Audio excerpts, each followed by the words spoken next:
Imagine an AI that doesn't just glance at a picture, but instantly understands the cultural context, pinpoints exact objects, and can describe it all in 109 languages. Google DeepMind just made that a reality, and they're releasing it to the world. Welcome to our podcast, Artificial Intelligence, Papers and Concepts curated by Dr. Satya Malik.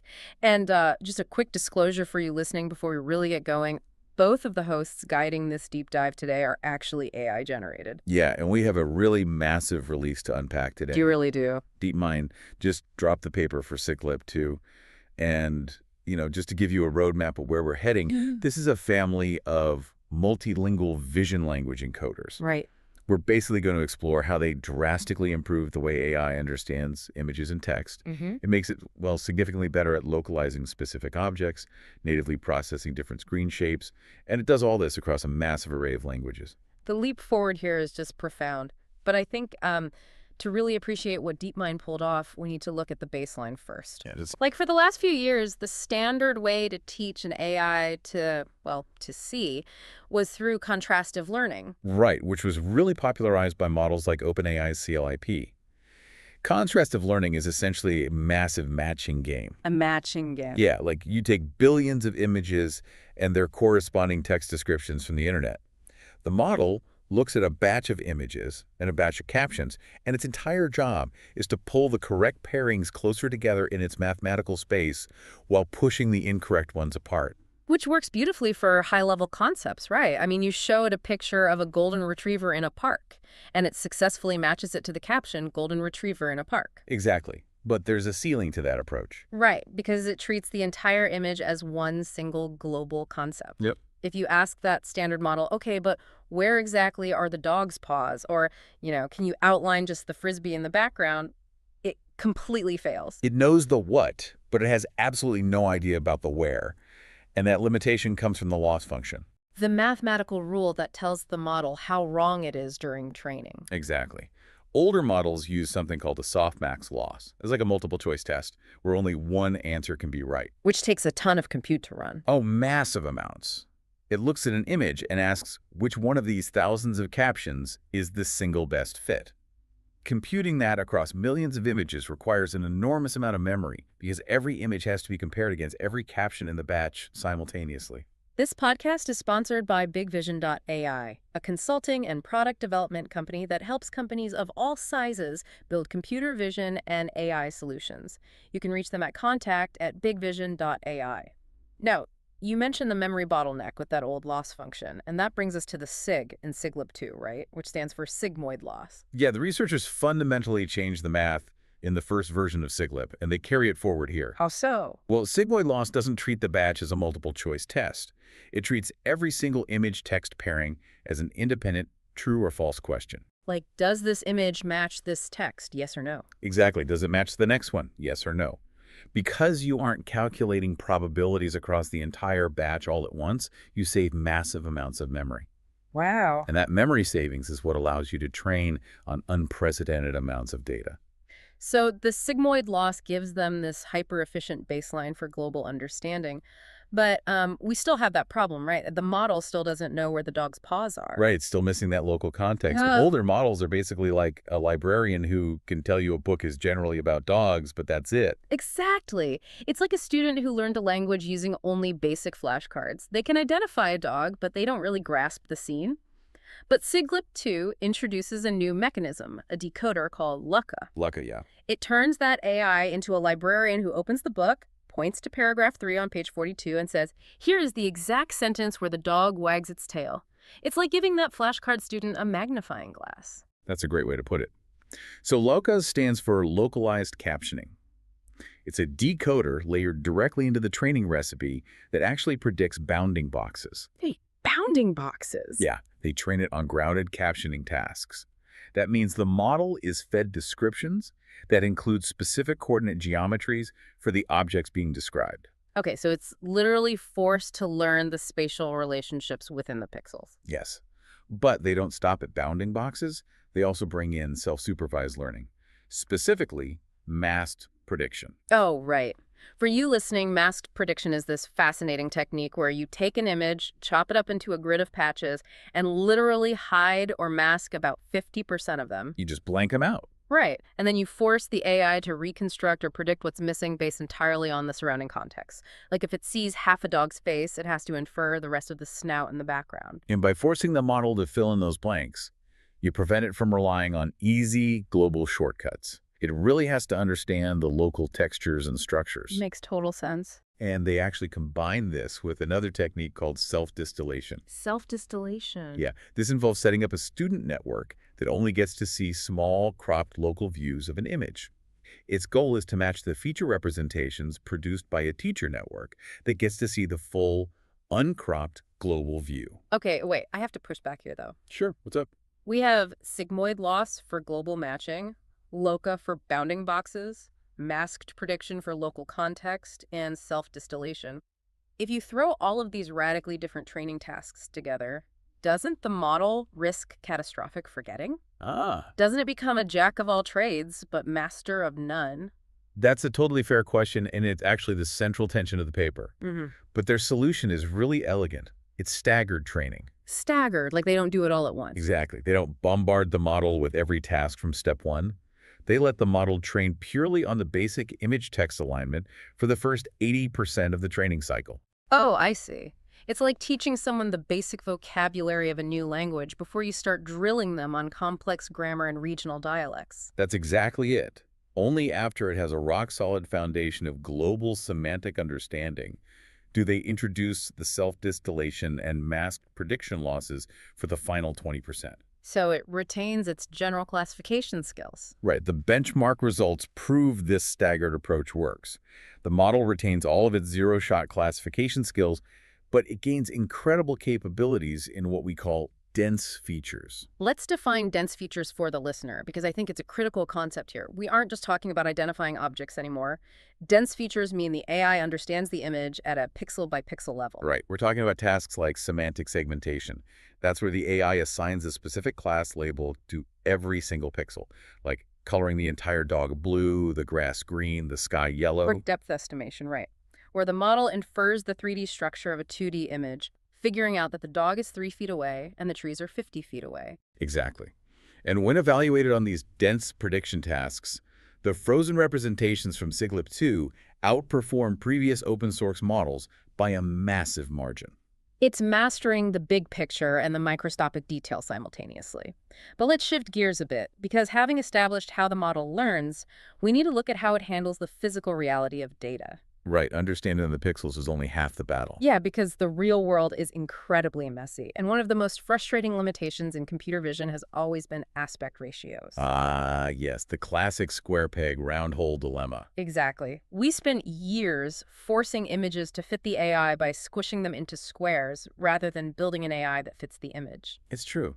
Vision transformers, or VITs, typically required images to be a specific square resolution, usually 256 by 256 pixels. But think about the images you interact with daily. You take a wide panoramic photo of a mountain, or you scan a ridiculously long, tall CVS receipt. Right. When you feed those into a standard AI model, it physically squishes and distorts them to fit into that perfect square. And that distortion completely destroys the spatial relationships the model relies on. Text becomes illegible, circles become ovals, and the AI's performance just plummets. DeepMind tackles this head-on with a variant of SigLIP 2 called NAFLEX. Oh, NAFLEX. How does that actually solve the CVS receipt problem? So NAFLEX stands for Native Aspect Flexible Resolution.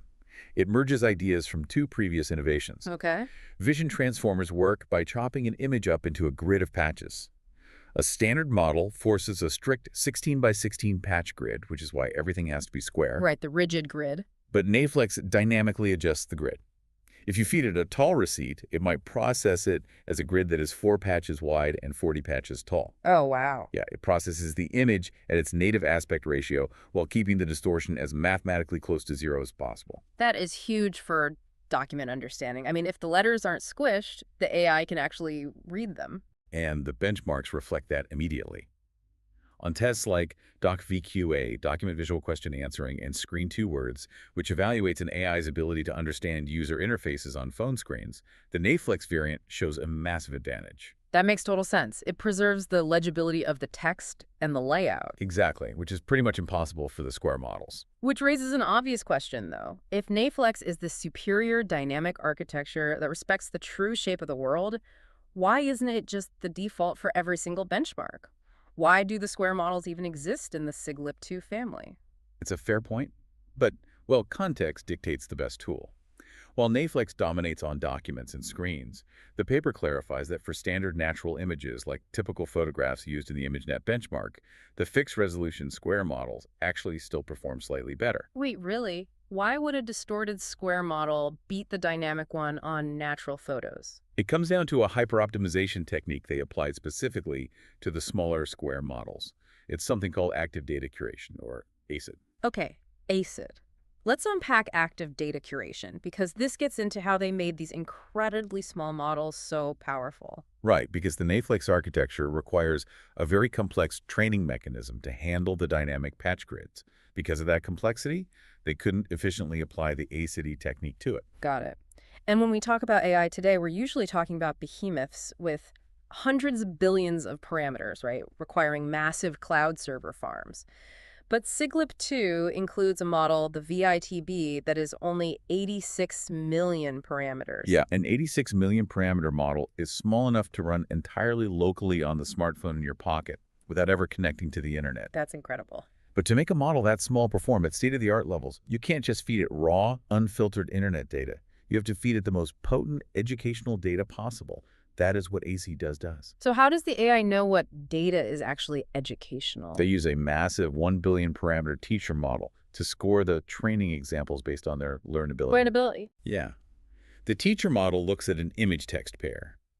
If the image is so chaotic and noisy that even the massive teacher model gets confused, that data is scored as useless and thrown out. Makes sense. And if the image is so simple that the small student model already understands it perfectly, it's also thrown out. Oh, so they are basically hunting for the Goldilocks zone of data, images that the big teacher model understands perfectly, but the small student model currently struggles with. Exactly. They actively curate a high-yield dataset during a short fine-tuning stage.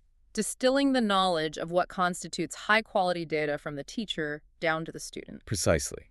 And by doing that, the 86 million parameter model learns to punch way above its weight class.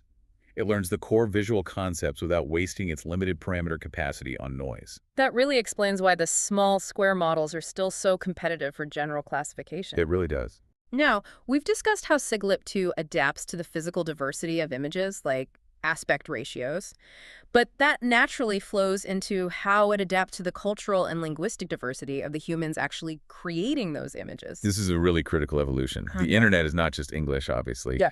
And a model trained purely on English captions develops severe blind spots regarding global cultures. Yeah. DeepMind trained SigLIP2 on a staggering dataset called WebLI, which consists of 10 billion images and 12 billion alt texts. 10 billion. But the curation of that data set is where it gets interesting. It's a deliberate 90% English and 10% non-English split. Covering 109 languages, yes. When I first read that, I have to admit a 10% non-English slice seems incredibly low if the goal is to build a truly global multilingual model. Why not a 50-50 split? It does seem counterintuitive, I know. But the researchers found that 90-10 was actually the optimal mathematical balance. Really? Why? Well, the reason they don't increase it further is twofold. First, the English data on the internet generally has higher quality image text alignments. Okay, that's fair. Second, and this is key, visual concepts transfer across languages incredibly well. I mean, a cat looks like a cat, whether the caption is in English, Mandarin, or Swahili. Oh, I see. So the model builds its foundational visual knowledge from the massive high-quality English dataset, and then it uses that 10% multilingual slice just to map the foreign vocabulary onto those established visual concepts. Precisely. And the results are stunning. On the cross-modal 3600 benchmark, which tests a model's ability to retrieve images based on queries in 36 different languages, SigLIP2's performance nearly matches specialized models that were built from the ground up to be exclusively multilingual. Wow. And it achieves that while simultaneously crushing the English-focused benchmarks, which still serve as the industry standard. That's incredibly smart. But linguistic diversity is only one part of the global puzzle. The other part is cultural representation and the very real problem of societal bias in AI. Right. Whenever you train a model on billions of images scraped from the open internet, you are inevitably ingesting all of human history's stereotypes and biases. Yeah. DeepMind applied rigorous data debiasing techniques to combat this. There's a really striking stat from the paper regarding this. Let's hear it. So they track something called representation bias.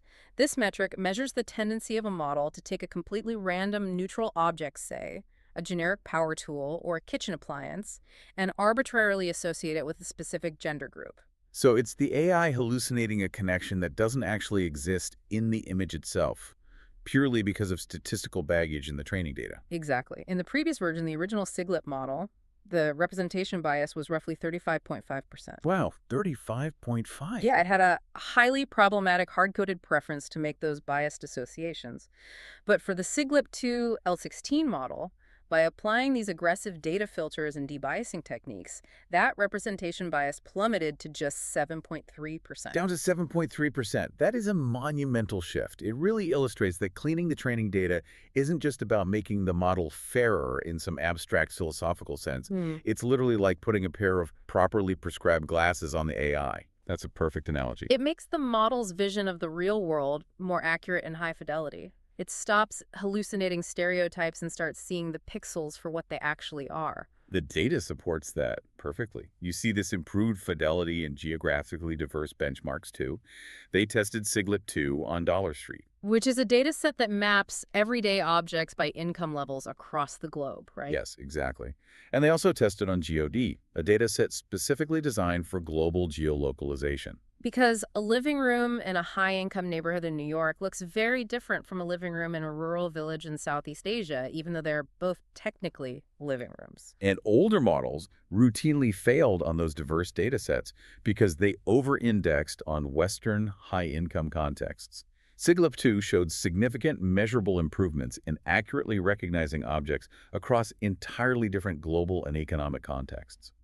It actually respects the cultural context of the image. Which brings us full circle. To summarize our deep dive today, SigLIP 2 isn't just a bigger model throwing more brute force compute at a problem. It represents a radically smarter, unified training recipe. Absolutely. By layering sigmoid loss for efficient matching, locket decoders for spatial awareness, masked prediction for local context, active data curation for efficiency, and dynamic architectures like NAFlex for aspect ratios. It proves you can do it all. Right. DeepMind has proven you can achieve state-of-the-art dense feature mapping, multilingual understanding, and reduced bias, all in a single open-weight architecture ranging from 86 million to 1 billion parameters. And crucially, they're releasing it with open weights, so the open source community can now take these highly capable encoders and build the next generation of vision language models upon them. It provides the foundational bedrock for anyone building tools that need to bridge the gap between human language and digital vision. Which leaves us with a final thought for you to mull over. If an 86 million parameter model can now natively understand our world's diverse languages, read receipts without distorting them, and grasp cultural nuances through smart data curation alone, what happens when this kind of hyper-efficient, highly aware AI lives locally on every edge device in our pockets rather than just in massive cloud clusters? The applications for accessibility, real-time translation, and personal computing are just going to expand exponentially. They really are. Well, thank you all so much for listening to today's deep dive. We hope you found this exploration of the mechanics and implications of SigLIP 2 as fascinating as we did. If you want to keep exploring the absolute cutting edge of AI with us, be sure to subscribe to the show. Until next time.